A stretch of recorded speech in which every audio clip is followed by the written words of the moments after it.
Perkenalkan, nama saya Veronica Karisa, kelas 7D, nomor absen 34. Pada hari ini saya akan menjelaskan tentang menguraikan aktivitas kehidupan masyarakat pada masa Hindu-Buddha dan masa Islam. Sebelum itu saya akan menjelaskan tentang aktivitas masyarakat masa Hindu-Buddha. Masyarakat Indonesia pada masa ini sudah memiliki aktivitas ekonomis, agraris, dan maritim, bahkan mampu berlayar melintasi lautan sejak masa praksara. Kedatangan bangsa India memperkenalkan sistem irigasi, yaitu sawah, yang memperkuat tradisi agraris serta meramaikan perdagangan dan pelayaran yang membuat kota-kota pelabuhan berkembang. Ada beberapa teori yang diajukan para ahli mengenai masuknya agama dan budaya Hindu-Buddha. Teori-teori itu adalah sebagai berikut. Yang pertama, teori Brahmana. Menurut J.C. Vanler ini, para Brahmana datang dari India ke Indonesia atas undangan pemimpin suku dalam rangka melegitimasi kekuasaan. Lalu yang kedua, teori kesatria. Menurut F.E.D.K. Boselt, INI, para prajurit yang kalah atau jenuh menghadapi perang di India lantas meninggalkan India. Rupanya di antara mereka ada pula yang sampai ke wilayah Indonesia. Lalu teori warisah menurut N.J. Krom, bangsa India yang datang ke Indonesia didasarkan motivasi untuk berdagang. Mereka kemudian menikah dengan penduduk pribumi. Lalu teori Sundra. Berdasarkan teori Sundra, kaum Sundra meninggalkan India dan menetap di Indonesia. Mereka kemudian menyebarkan pengaruh Hindu-Buddha di Nusantara. Lalu yang terakhir, teori arus balik.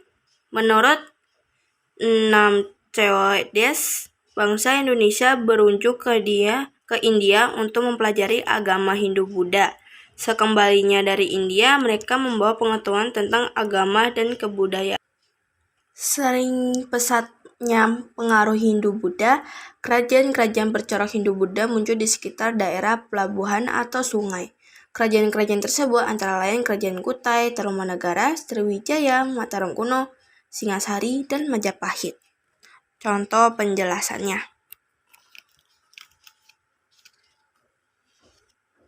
Yang pertama adalah Kerajaan Singasari. Pada abad 1222 berada di Malang, yaitu Jawa Timur. Raja pertama Ken Arok. Ekonomi Kerajaan Singasari yaitu pertanian, perdagangan internasional, kerajinan, dan nelayan. Peninggalannya yaitu Arca Prawita, Candi Cago, dan Candi Kidal. Lalu yang kedua, Kerajaan Majapahit. Kerajaan Hindu dengan pusat di Trowulan yaitu Mojokerto didirikan oleh Raden Wijaya, Kertaraja Jawa Wardahana, puncak kejayaan di bawah Hayam Wuruk. Ekonomi Kerajaan Majapahit yaitu pertanian, perdagangan, dan kerajinan. Bukti Kerajaan Majapahit yaitu Prasasti Kudadu dan Candi Simping. Lalu yang ketiga, Tarumanagara. Kerajaan Tarumanagara abad ke-5 berada di sekitar Jakarta hingga Cirebon. Ekonomi Kerajaan Tarumanagara yaitu bertani dengan sistem irigasi, berdagang dan berternak, dan juga budidaya ikan. Bukti Kerajaan Tarumanagara yaitu Prasasti Tugu. Dan yang keempat, Kerajaan Sriwijaya. Abad ke-7, Kerajaan Bahari bercorak Buddha di Sumatera, puncak kejayaan di bawah Raja Balaputra Dewa. Daerah kekuasaan luas dari Kamboja hingga Kalimantan. Ekonomi dan militer kuat. Bukti Kerajaan Sriwijaya yaitu Prasasti Kedukan Bukit dan Candi Muara Takus. Kelima, Mataram Kuno atau Kerajaan Mataram Kuno. Berada di Jawa Tengah sekitar Prambanan, dipimpin oleh dinasti Sanjaya, Hindu, dan Salalendra, Buddha. Ekonomi Kerajaan Mataram Kuno yaitu bertani, beternak, kerajinan, dan perdagangan internasional. Bukti Kerajaan Mataram Kuno yaitu Prasasti Canggal dan Prasasti Klasan. Dan yang terakhir yaitu Kerajaan Kutai. Pada abad keempat, kerajaan Hindu tertua di Indonesia terletak di tepi Sungai Mahakam, yaitu Kalimantan Timur. Raja pertama Kudunga, puncak kerajaan dibawa oleh Mula Warman. Ekonomi utama kerajaan Kutai yaitu bertani, beternak, perdagangan. Bukti kerajaan Kutai yaitu 7 buah yupa. Lalu kita masuk ke aktivitas masyarakat masa Islam. Masyarakat pada masa ini terutama hidup dari pertanian, perdagangan, dan kerajinan. Perdagangan menjadi kegiatan utama yang menghubungkan Indonesia dengan negara lain seperti Gujarat, Arab, dan Persia. Banyak pelabuhan yang berkembang menjadi pusat perdagangan dan penyebaran Islam.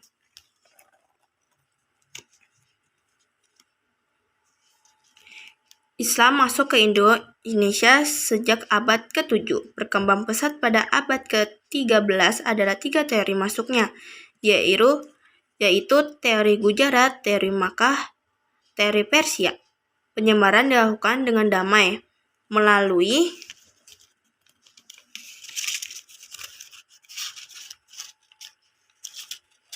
perdagangan. Islam bertemu dengan masyarakat pesisir dan tinggal menetap. Lalu pernikahan, perkawinan antara pedagang Islam dengan perempuan pribumi membantu penyebaran ajaran.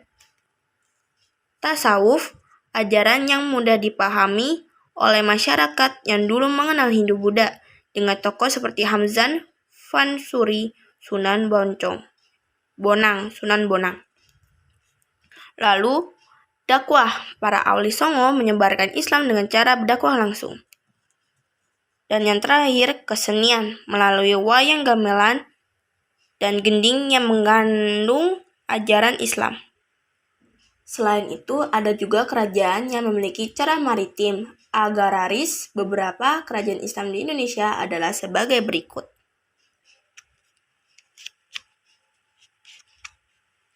Kita mulai dengan Kerajaan Samudra Pasai. Pada abad ke-13, kerajaan Islam pertama di Indonesia terletak di Aceh. Puncak kejayaan dibawa oleh Sultan Malik Al-Saleh. Ekonomi kerajaan Samudra Pasai yaitu perdagangan, yaitu lada, kapur, barus, dan emas, dan juga pertanian. Lalu selanjutnya, Kerajaan Aceh pada awal abad ke-16. Pusat di kota raja yaitu Banda Aceh.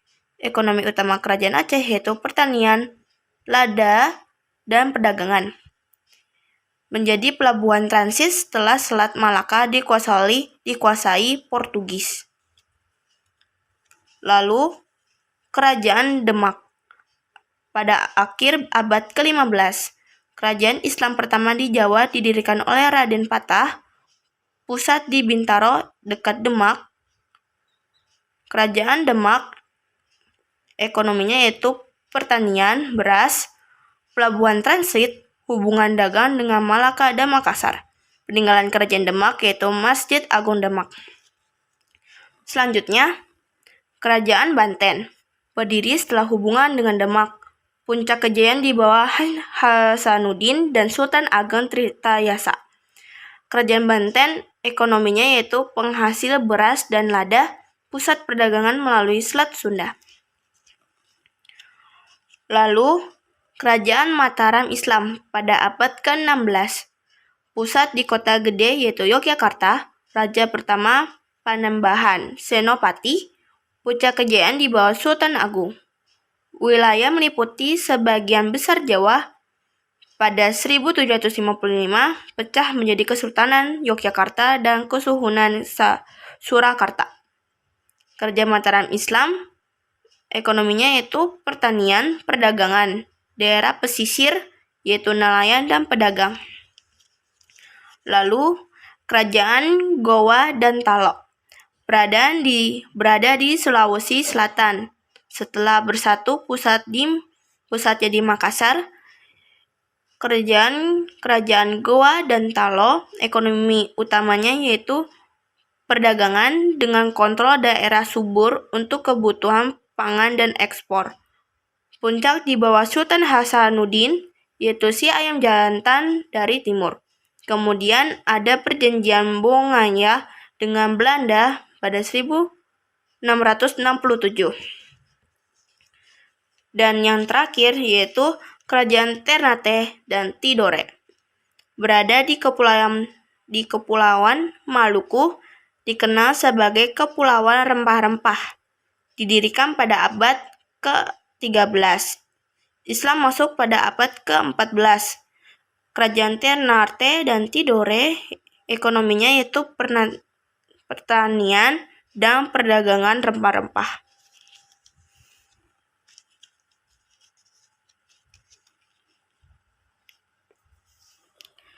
Sekian penjelasan saya tentang menguraikan aktivitas kehidupan masyarakat pada masa Hindu-Buddha dan masa Islam. Sekian dari saya dan terima kasih.